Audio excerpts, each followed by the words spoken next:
Hi there, Anke Herman back again for another video. And in today's video, I want to talk about when to talk about price. And that's really only relevant if you offer custom work, where it's one-off garments or items or something. Say if you have a fixed range of products and they cost whatever they cost, then you can just go have a coffee now, because it's really only relevant for those of you who are offering custom one-off work where you don't really have a fixed price right from the start. And yeah, as usual, it's triggered by some message I got, and so yeah, what often happens, people will contact me via my website or whatever, and they go, "Hi, how much is a flamenco dress?" And I'm like, "What? Well, what do you mean?" And so tell me more. And people are often reluctant to, they don't really say anything. What they want, but they don't want you to say a price, and it used to be a real pet peeve of mine, especially like Spanish people often aren't all that wordy around these kind of messages. So you'll get this message and there's no hello, no hola, no nothing, and it's like, how much is it? And I'm really reluctant.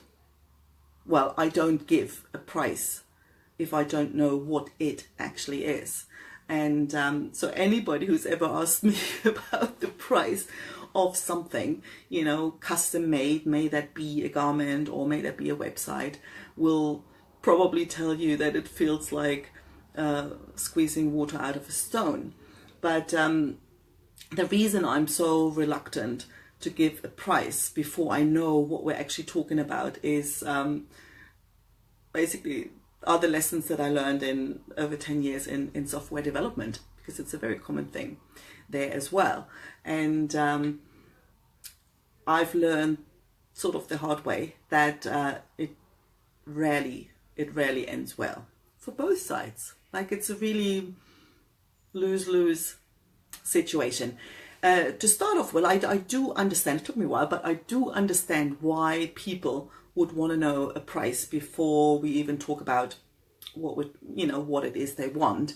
Is basically, the question isn't how much does a dress cost. The real question is, are you within the range of my budget, right? So people don't want to spend time to talk details and communicating with you just to then find out that you're way out of their price range. So I understand that, but still, right?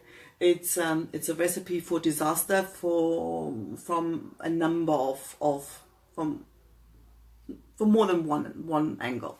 One thing is usually people, especially the less they know about what work is involved in doing what you're doing, the broader is the gap between what they think they should be getting for a certain amount of money and what you think they should be getting for a certain amount of money. And unless you both take the time to clarify and make sure you're on the same page, you really set yourself and your client up for disappointment. And the other thing I've learned is when you say a number, right? You say whatever the number is, like, okay, it costs usually $200, right? So if then once they start telling you what they want and you think, "Whew, shit, that's like, well, you're not going to get that for $200. And as soon as the final price is anything more than just a wee bit above that initial number, people feel ripped off. People feel like there's this sour taste, and it doesn't matter. Even if you tell right from the beginning, you can say, well, it's going to be $200 provided this and that, and it's only temporary until I know whatever, blah blah blah. People don't hear that. All they hear is that number, right? And that number sticks in their mind, and then anything if whatever they want in the end is like way more than that, then it's that, you know, it feels a bit like getting a cheap flight on Ryanair. You know, you find, oh, I found a flight for $60. Ah, but now I have to pay extra for the luggage. Now I have to pay extra for the check-in. Now I have to pay extra for the air I breathe. And in the end, the flight costs me like 95. And it's like, you sort of feel that there's that sour taste, even though 95 is still a really super cheap price for a flight. And so that's a bit the effect you get. So your client, you know, there's a sense of disappointment and then if you cave in and say, well, okay, yeah, I told you 200, so I'm going to do it for 200, then you're the one who feels resentful, because all of a sudden you find yourself working for less than minimum wage, and so your level of excitement and inspiration drops in, you know, like considerably, and then you resent the job, you resent the client, and that's no good. Then you're no good for your client either. And you don't enjoy the work, you don't make enough money, so that doesn't work either. So, and from a client's perspective, you know, if someone's prepared to give me a price without really knowing what I'm talking about, then I'd be, well, after working in IT, like, I'm suspicious, because what happened, like I'll tell you what how these things play out in the software development world. So I used to work in banks, right? And all of a sudden it became fashion to outsource software development projects, right? Now, figuring out what you want in a dress is one thing, but, you know, defining and precisely describing what you want software to do is a lot more elaborate and takes time and takes energy. And so it's a work that nobody really enjoys, and so the bank would be the client in this case, and they quite often try and ask for bids based on very basic description of what they want.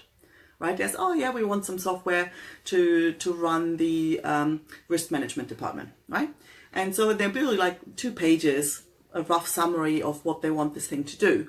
And then they go out to all these outsourcing companies and ask for a bid. And so they go ahead, and most of them are quite happy to give a fixed price that is usually about 30% of what local good developers would charge. So the banks are like, hey, you know, we've won the lottery, like, this is brilliant, we should have done this earlier, off we go, right? So, and I was involved in a project like that. So you go, and then these people come, and you then start to work out with them what it is that you actually want. And so I remember always getting the feeling that they don't really listen, like, they don't really, yeah, whatever. It's like, yeah, you talk whatever you want, and then they walk away, and 2 weeks later they come back with a prototype. And then they walk you through that, and you think, what's that? That's got nothing to do with what we actually need. And then they drop the bomb. Then it goes, well, so that's not what you want. So you want changes. Well, what you want now, that's not in the spec. That's not in the specification, which means it's going to cost you extra, and it's going to take extra time, right? So, and in the end, and that's the game. Like, then it becomes apparent pretty quickly that the whole game is that, you know, I sell you a fixed price, whatever. I don't really care what you tell me. I just do whatever I want. And then any change you want is going to cost you extra. And so in the end, you still end up with a lousy foundation, a badly designed system, with loads of added on changes. In the end, it takes 3 times as long. It costs 3 times as much. So it's a bit like a building project. So that's really, really recipe for disaster. And so what to do then?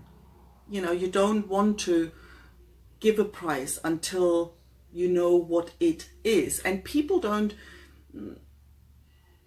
tend to understand when you compare it. I like to compare it with like walking into a car dealership and say, how much is a car?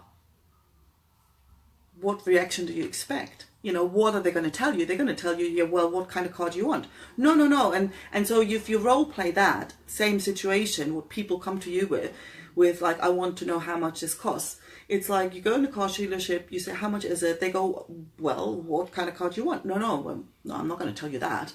I just want to know how much that costs. And it sounds like totally ridiculous. And that's when people usually get it, you know, or if you say, well, you describe what you want and you kind of go and, all right, a scooter.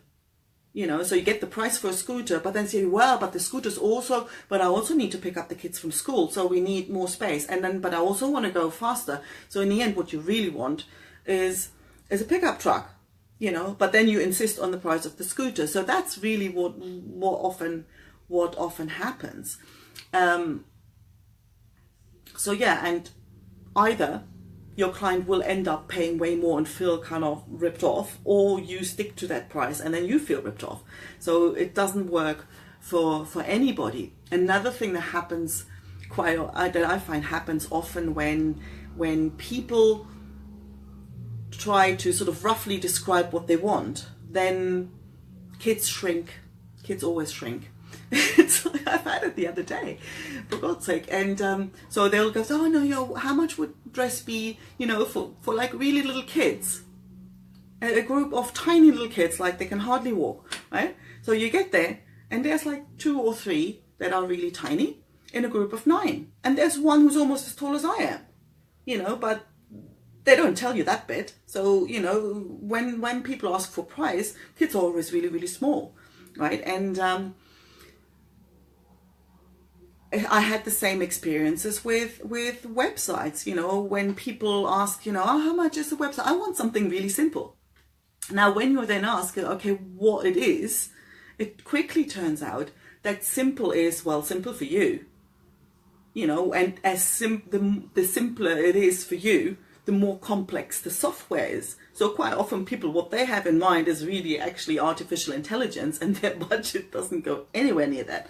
So there's usually this, that gap, that the expectation of your client and your expectation, you know, they tend to be fairly, you know, apart. When somebody comes and asks that question first, you already know you've got some expectation management to do here.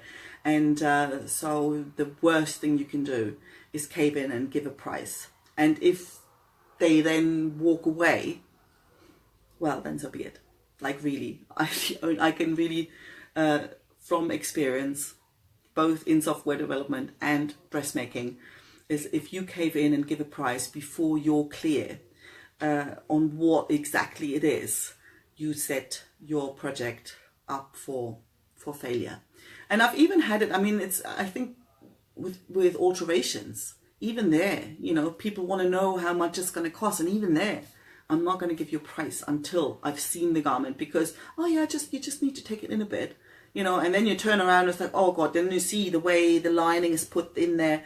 It's like, that means deconstructing the whole thing. So until you actually see what you're in for, you know, I really recommend, you know, give a price range, you know, so that somebody will know to say, okay, whatever I offer may cost you, you know, 200 to 500, so they know it's not going to be 5,000, you know, so to give them an indication to see whether you're sort of in their range of budget or possibility or whatever. But yeah, I really recommend you only ever give a number, a concrete number, when you're really clear what it actually is, to just make sure everybody gets what they're hoping for and what they're paying for, and you have fun in the process. So let me know, as always, let me know your thoughts, and wishing you a lovely Sunday, and talk to you again soon. Bye for now.